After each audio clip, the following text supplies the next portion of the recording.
So you're in the market to buy an Asic miner, and now that might be a home Asic miner or it might be a big boy Asic miner. Today's video, I'm going to walk you through the complex process of deciding which Asic is right for you. There's a lot of different factors that go into it. What is your budget? What is your power cost? Are you living in a dorm? Do you have solar? I'm going to recommend an Asic for every single one of these categories, and at the end you should have a general idea of what Asic might be right for you. And depending on when you watch this video, these Asics may be out of date, or these recommendations may be out of date because things are moving very quickly in the Asic game right now. But this should give you a good starting place in my mindset when selecting an Asic. So let's get into it.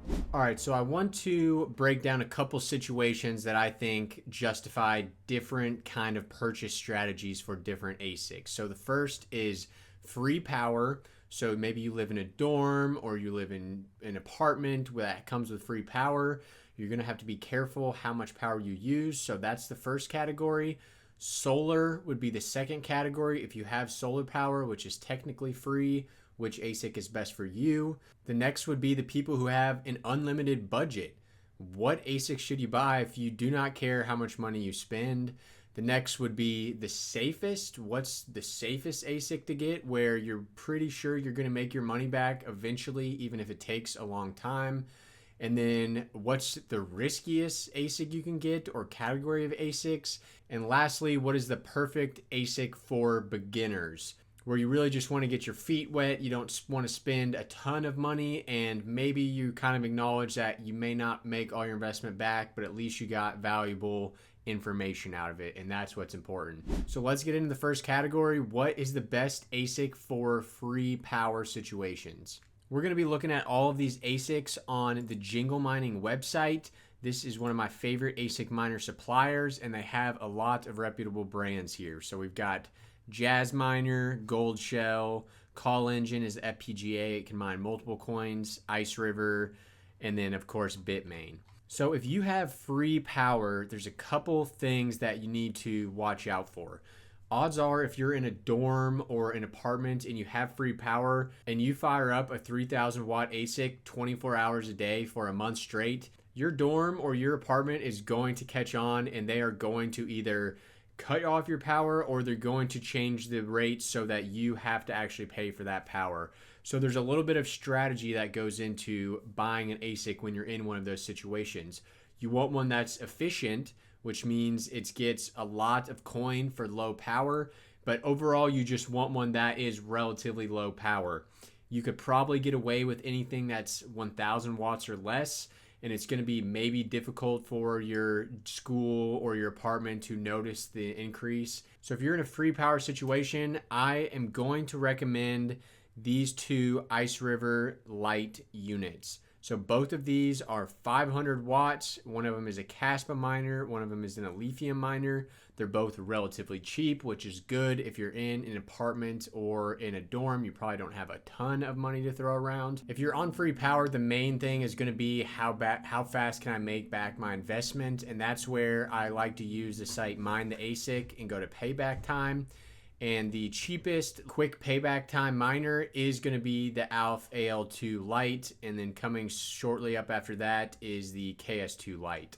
Now, you could also look into the different Gold Shell AL boxes, but I think I would still go with the AL2 Lite or the KS2 Lite, as they are slightly more efficient and overall better deals. Now, one thing I just want to get out of the way quickly is that keep in mind any Lithium or Caspa Asic is extremely risky right now. Their profits are dropping insanely fast. So if it says it makes $100 a day, just as an example, it may make $50 a day a week from now. They are dropping quick.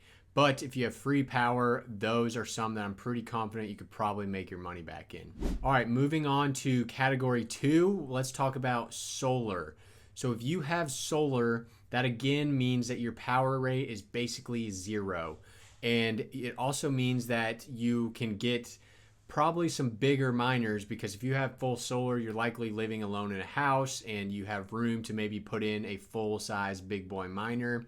So in my opinion, if you have solar, the most important characteristic of a miner that you want to pay attention to is the payback time. because efficiency doesn't matter if you're on solar. And therefore, my recommendation for if you're on solar is the KS5L. And this is because it has the quickest payback time according to Mine the Asic. It is a relatively efficient Caspa miner, but you're going to be able to get one miner for about $1,200, and it's going to pay off in about 3.5 months with zero power cost.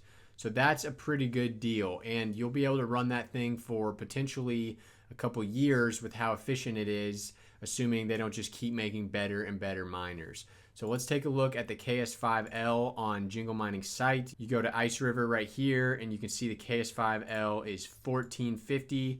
The KS5M is also an option, but the KS5L is a quicker payback period. Okay, this next one's going to be interesting. The next category is unlimited budget. So if you have as much money to spend as you want, what ASIC is right for you? And there's actually a couple that I would recommend here. So the most important characteristic, in my opinion, for unlimited budget would be profitability. What's going to make you the most money? And normally that's also going to be the most efficient. So we'll go ahead and change this calculation back to a normal electric cost since you are likely paying for power. And the AL1 comes up on my list as one of the best ones you can get, especially at the new price of about $10,000. And we can see on Jingle Mining, let's find this on here. And Jingle Mining actually has the AL1 sold out, and it still shows the old price of $30,000. But if it comes back in price for around that $10,000 price, that's not a bad deal. Just as good is also the Ice River AL3. You can see the hash rate and the power are basically the same. And let's see what the AL3 is going for on Jingle Mining site. It is going for $10,000. So basically the same price as the Bitmain one, but this one is in stock on Ice River's site. So if you had unlimited money, those are likely my two picks.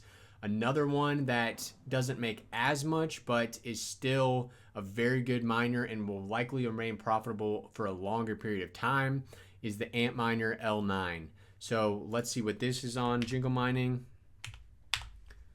The L9 is $8,600. This is going to mine Dogecoin, Litecoin, Bell, and historically, Litecoin or script miners have remained profitable for longer periods of time. There's not as much competition between the different ASIC suppliers. So basically these three top miners here are all great options if you have an unlimited budget. Now let's talk about what is the safest miner to get. And in this category, I'm not going to talk about one specific miner, but basically miners for specific coins. So I already mentioned earlier, but Caspa and Lithium and Radiant, any ASIC miners on those coins I would consider extremely risky at this point. In fact, basically any that have been sold in the past 3 months are probably not going to break even. And that's because the ASIC manufacturers are basically having a war where they each keep releasing a more efficient, cheaper version. And by the time you buy one and it gets to your house, there's likely already a much better one available for potentially even cheaper than you paid for your current one. And all that extra hash rate just means you're getting less and less coins and profit on the one that you bought. So in general, Alph, Caspa, and Radiant, all extremely risky. If one of the most important things to you is actually making your money back, then those I would not recommend. Now, my personal favorites for safety would be any Ethereum miner or Ethash miner and any script miner. Both of those ASIC miners or those algorithm miners historically have been profitable for much longer periods of time. And part of that is because Ice River doesn't really have miners for either of those units, and Ice River seems to be the quickest on the game of new miners and also is pumping out new ones so quickly that it's kind of throwing things out of whack. So the L9, I think, is a relatively safe bet for ASIC miners, and anything Ethash related is also a pretty safe bet. Now, the next category is risky. I kind of already answered this. It's not going to be one specific miner. It's going to be a group, and I would say Lithium, Caspa, and Radiant. Any of those ASIC miners are very risky for the reasons I just discussed. There's just too much price competition between the ASIC manufacturers, and the Technicals has made a great point on this, that Normally, competition between the supplier is a good thing for the consumer, but in the weird realm that is crypto mining, it's actually a very bad thing. So their little price war is screwing over the average ASIC purchaser, the consumer, and for that reason, I definitely probably would not recommend any Lithium, Radiant, or Caspa ASICs at this point. Now for beginners, I'm going to contradict myself a little bit, but if you want a beginner ASIC, you want to get into how to ASIC mine, I would not recommend spending a ton of money. Yeah, I'm talking about a true beginner, haven't crypto mined at all. I would probably just get one of the cheapest miners that you possibly can, and in my opinion, that would probably be the KS0 Ultra. So just going into this, know that you're probably not going to make your money back, but for $140, you can start mining Caspa, which is one of the better mineable coins. You can get into how to set up an ASIC miner. You can mod it if you want to. You can always resell it if you want to. It's a very beginner-friendly ASIC. It's not loud. You can plug it into any home outlet. You just need an Ethernet connection. So that would probably be my beginner choice. With any of these choices, guys, let me know if you disagree and let me know what you think is the best miner for some of these categories. And I'm going to have a link to my Jingle Mining referral code below if you're interested in any of these miners. I appreciate it. It helps out the channel. I hardly get any money from selling ASICs because I don't push these codes out a lot. But if you are interested, use my link down below and Jingle Mining will take care of you. See you guys next time, and thanks for watching.